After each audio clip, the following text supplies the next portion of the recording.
Hello and welcome back to another video. In this problem, we're asked to prove the statement using the precise definition of a limit. We have the limit as x approaches 0 of the absolute value of x is equal to 0.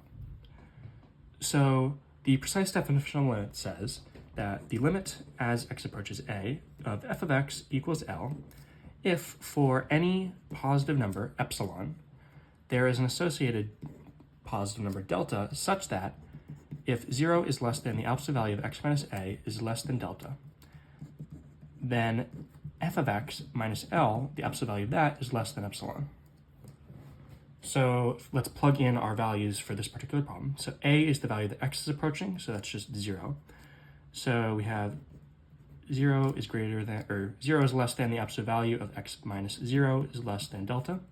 Therefore, the absolute value of x is less than delta. And we can eliminate this part of the inequality because saying that the absolute value of x is greater than 0 is basically like saying it's not equal to 0 and it's not equal to any of the negative numbers. However, we already know that the absolute value is not equal to any of the negative numbers, so this is basically only saying that x is not equal to 0. And we are looking at the limit as x approaches 0. This is the behavior of the function as it gets closer and closer to 0, but not actually at 0, so we don't even have to worry about this.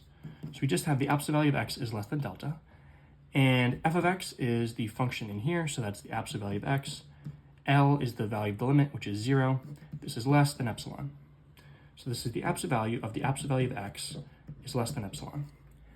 And if you take the absolute value of x, right, x has a certain magnitude. And whether it's positive or negative, when you take the absolute value of it, it's going to be the positive version. And then when you take the absolute value of it again, it's not doing anything. You're just taking the absolute value of the positive number, so it's just the number itself. So a double absolute value doesn't do anything. So this is just the absolute value of x is less than epsilon.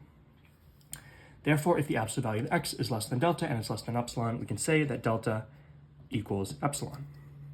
Therefore, we're saying that for any epsilon we choose, we have an equivalent delta such that these equations are true for this particular function and limit.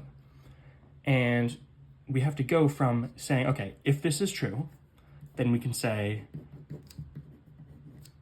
that plugging in epsilon for here, taking the absolute value of both sides, we have the absolute value of x is less than the absolute value of epsilon. Well, epsilon is greater than 0, so taking the absolute value of it doesn't do anything.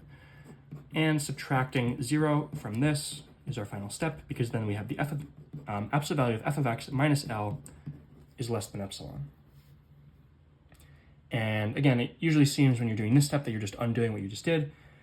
But since we're saying if this, then that, we have to go from this to this using the value of epsilon that we just found, which is itself just delta.